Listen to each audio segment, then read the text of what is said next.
આપણે સુરત લોકસભા મત વિસ્તારની અંદર 85 એટલે કે 85 વર્ષ કરતાં મોટી ઉંમરના આશરે 25,000 જેટલા સિનિયર સિટીઝનો છે। એ સિનિયર સિટીઝનો માટે આપણે એક ખાસ વ્યવસ્થા કરેલી છે। આ સિનિયર સિટીઝનની યાદી આપણને ECI એટલે કે ઇલેક્શન કમિશન ઓફ ઇન્ડિયાની વેબસાઇટ ઉપરથી ઓનલાઈન જનરેટ થાય છે। બૂથ વાઇઝ એની યાદી મળે છે। એ યાદી આપણે સંબંધિત BLOને આપીએ છીએ। BLO આ સિનિયર સિટીઝનના ઘરની મુલાકાત કરે છે, એમને ફોર્મ નંબર 12D આપે છે અને ફોર્મ નંબર 12D ભરવા માટે સમજૂત કરે છે। જો સિનિયર સિટીઝન ઈચ્છતા હોય કે પોતે મતદાન મથકે આવી મતદાન કરવા માગે છે તો એમને ફોર્મ 12 ભરવાનું નથી। કોઈ સિનિયર સિટીઝન એવી ઈચ્છા વ્યક્ત કરે કે મારે ઘરેથી મતદાન આપવું છે તો તેમના ફોર્મ 12D ભરી અને મદદનીશ ચૂંટણી અધિકારી સમક્ષ રજૂ કરવામાં આવે છે।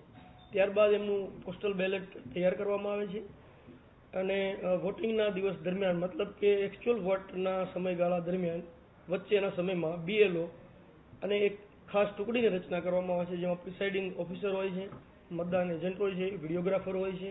એ તમામ આ સિનિયર સિટીઝનના ઘરે જઈ એક મતકૂટનું નિર્માણ કરે છે।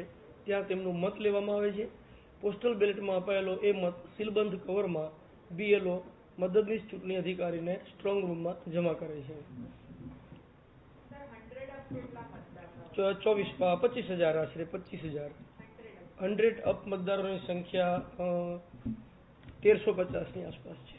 દરેકના ઘરે સંમતિ આપે તો દરેકના ઘરે ખાસ એક ટુકડી હોય કે વારાફરતી અલગ અલગ બૂથ ઉપર એ જ ટુકડી, એક ટુકડી નહીં હોય, કોઈ એક વિધાનસભા મત વિસ્તાર દીઠ 15 થી 20 ટુકડી એ સંખ્યાના આધારે નક્કી કરવામાં આવતી હોય છે। એના ઘરે એ જે જગ્યાએ એ રીતે મતદાનની ગુપ્તતાનો ભંગ ન થાય તે રીતે પોસ્ટલ બેલેટ ઉપર એને સમજૂત કરી એનો મત લઈ અને એ સ્ટ્રોંગ રૂમમાં લાવવામાં આવે છે।